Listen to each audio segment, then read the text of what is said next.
categoria História da Arte. Vou apresentar o artigo Tiago Botelho, Hibridismo Espiritual na Arte Pós-Moderna. Bom, essa pesquisa faz parte da minha tese de doutorado, né? E cujo um desdobramento é o retorno da religiosidade. Então, eu vou apresentar isso rapidamente. Depois eu vou falar do Tiago Botelho e da sua relação com o Santo Daime.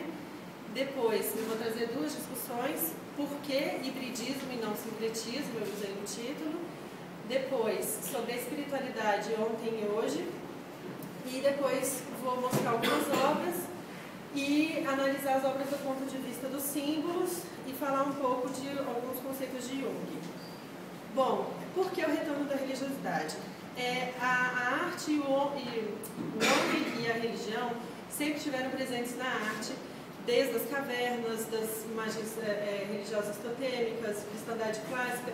No Renascimento ela ainda era também encomendada pela Igreja, e aí com a Revolução Industrial tudo muda, aí vem o iluminismo, o positivismo, o materialismo, e que culmina na secularização da Igreja cristã. Aquela famosa frase do Marx, a religião é o ópio do povo, ela denota essa queda da Igreja, né? E aí, uma historiadora da arte, ela fala que essa religiosidade foi transformada, foi reconfigurada, e ela coloca que foi novamente focada numa experiência religiosa nas necessidades espirituais do indivíduo. E Flusser também diz que a gente continua com uma fome religiosa insatisfeita. Então, isso é um argumento para dizer que continua essa busca pela religiosidade de outra forma. Bom, Tiago Botelho, estou falando rápido porque, cara, 10 minutos é bem difícil, mas enfim, vamos lá. Tiago Botelho nasceu em Brasília, a sua principal linguagem é pintura, mas ele transita em outras linguagens também, design, vídeo, fotografia, até moda. E ele começou a trabalhar nas artes no meio da cultura underground de Brasília, do movimento punk, e aí, pelo ingresso na religião do Santo Daime, parece que ele já tem 20 anos que ele participa, ele teve contato com a história dos ribeirinhos da Amazônia e um outro contexto totalmente diferente. Bom, o Santo Daime foi fundado em 1930 pelo mestre Irineu, e essa doutrina religiosa ela se baseia na ingestão da ayahuasca, que é uma bebida capaz de provocar uma expansão da consciência. Essa expansão da consciência ela também é chamada de estado alterado de consciência, mas eu não vou usar esse termo aqui porque ele sugere ilusão, alucinação. Então, o termo correto é ENOC, estado não ordinário da consciência, que é um estado de consciência outro, mas ele é provocado por essas substâncias, mas ele é reconhecido por várias áreas do conhecimento. Aí eu fiz um print screen na página do artista, só para vocês verem assim, a multiplicidade de trabalhos, a variedade de obras. Como eu disse, a principal linguagem é a pintura, e aí ele transita em outras áreas também, mas a maior parte é pintura. A maior parte é simbólica, figurativa, mas ele também tem algumas imagens abstratas, ele tem pintura mural, ele tem abstrata bem pouquinho, mas assim, a linguagem dele vai variando, né? Bom, as discussões, primeiro, por que hibridismo e não sincretismo? Bom, sincretismo religioso é mais comum para usar para a gente falar dessas misturas religiosas que acontecem no Brasil, principalmente no Brasil e no mundo. Mas o contexto atual que a gente vive, sociedade global, mundo interconectado, faz com que as culturas se misturem muito facilmente. E aí esse termo hibridismo, que veio da biologia, ele passa a ser usado para áreas da cultura, né? Porque ele denota essa fusão das sociedades mesmo, provocadas pela globalização. A Santaella fala que na cultura tudo é mistura, e ela lembra que aquele livro do Panclini, Culturas Híbridas, ele trata exatamente disso, ganhador do Prêmio Nobel. Aqui a Daniela Kerner, ela fala que a globalização é realmente inerente à hibridização cultural. Bom, a espiritualidade, acho que é o ponto principal do meu trabalho, né? Nesse caso, estou falando sobre espiritualidade na obra do artista Tiago Botelho, e eu não posso deixar de falar em Kandinsky. Só que eu tenho que explicar que não tem necessariamente a ver com essa espiritualidade de Kandinsky. Por quê? Na época do Kandinsky, a espiritualidade estava totalmente ligada à abstração da imagem, à abstração da pintura. E hoje em dia, a espiritualidade, ela, claro, continua com as mesmas ideias que o Kandinsky sugeria, que vieram já da filosofia, mas ela tem uma outra configuração, que é aquilo que eu já expliquei, da religiosidade que foi mudando ao longo do tempo. Bom, o Hegel, é interessante só explicar que na filosofia, a maioria das vezes que a gente vê a palavra espírito, ela está relacionada à palavra mente. Porque, por exemplo, o livro Fenomenologia do Espírito, ele foi traduzido para Fenomenologia da Mente. Então, é muito comum você ler em filosofia isso, mas na verdade não é aquele significado de espiritualidade transcendente, mística. E no meu caso eu estou usando esse significado sim. Então tá, as obras. Vou mostrar um pouco das obras. E a identificação da espiritualidade nas obras, ela se dá por meio de símbolos. A antropóloga Joana Santos, ela explica que é comum ao longo da história das religiões o uso de emblemas e signos, que é desde a pré-história.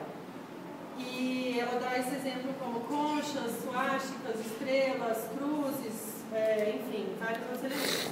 Eles se repetem ao longo da história. Mas é interessante, dentro do campo das artes plásticas, a gente frisar que a linguagem arte, ela não é formada só de signo, ela é formada de material, imagem e signo. Quem explica isso pra gente é o Ferreira Goulart. Então, o que acontece? Para além dos signos, a imagem artística, ela também transmite ideias pelo seu material. Então, forma, cor, luz, sombra, várias outras informações visuais, elas também informam, não apenas o signo. E essa antropóloga, ela fala uma coisa interessante, que é: os emblemas encerram em si mesmo um microcosmo que, compreendido, pode nos ajudar a inferir todo um sistema religioso estético de uma determinada comunidade. No nosso caso, no estudo do artista Thiago Botelho, se a gente entender um pouco desses emblemas, desses signos, a gente pode entrar na história do Santo Daime e conhecer um pouco mais dessa doutrina religiosa. Bom, também não tinha como não entrar em Jung, porque ele fala sobre símbolo mitológico, símbolo paralelo, e aí é um risco que eu corro ao determinar o que os signos significam. Porque o Jung fala que não é simples você comparar um signo atual com um signo mitológico, porque ele não pode ser aplicado no seu contexto. Bom, aí, tendo isso dito, o arquétipo seria a imagem primordial que todos os seres humanos têm. É uma psique pré-formada, e o Jung fala que é idêntica em todos os seres humanos, ela existe também desde a pré-história. E aí é através do símbolo que esse arquétipo é acessado, e aí depois ele pode vir a ser consciente, mas a princípio ele é inconsciente. Daí vem inconsciente coletivo, que é justamente a configuração desses arquétipos. 2 minutos, tá? Muito difícil, gente. Tá, essas são 2 obras, Cobra Coral, tem uma explicação da artista dizendo que ela é mística, mas ele também fala em depoimento que não é apenas o misticismo que é importante aí, característica visual também. Aqui é um trabalho, como eu falei, que ele acaba entrando em outras áreas. Ele fez em parceria com o artista Alexandre Rangel, e aí é vídeo. Muito legal esse trabalho, mas não dá tempo de falar. Isso é pintura mural. Aí um elemento, por exemplo, fácil de identificar, Xangô no meio, e o resto é Brasília, situação urbana, enfim. Aí são imagens fractais. Eu ia falar de um texto do Lévi-Strauss que fala sobre fractal, que é super interessante, que casa com essa história de estado alterado de consciência, ou estado não ordinário de consciência, mas também não dá tempo de falar. Algumas imagens aqui que vocês mesmos podem identificar alguns símbolos.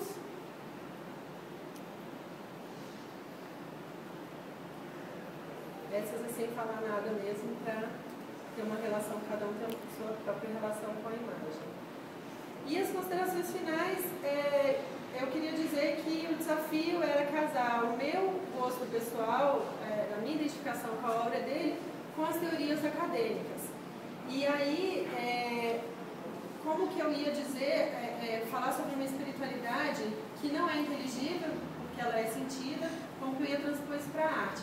Por isso que eu peguei o gancho do Kandinsky, mas principalmente do Jung, porque a história do símbolo que entra em contato com os arquétipos, que aí é comum a todo ser humano. Então, eu gosto porque eu me identifico, mas vocês podem não se identificar, mas vocês vão acessar de qualquer forma esse inconsciente, não tem como, é inevitável.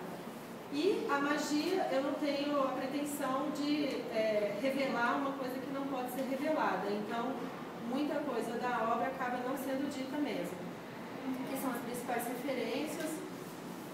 E eu termino com essa citação, que é um pedaço de uma obra do artista, e está aí o site dele para quem quiser conhecer mais.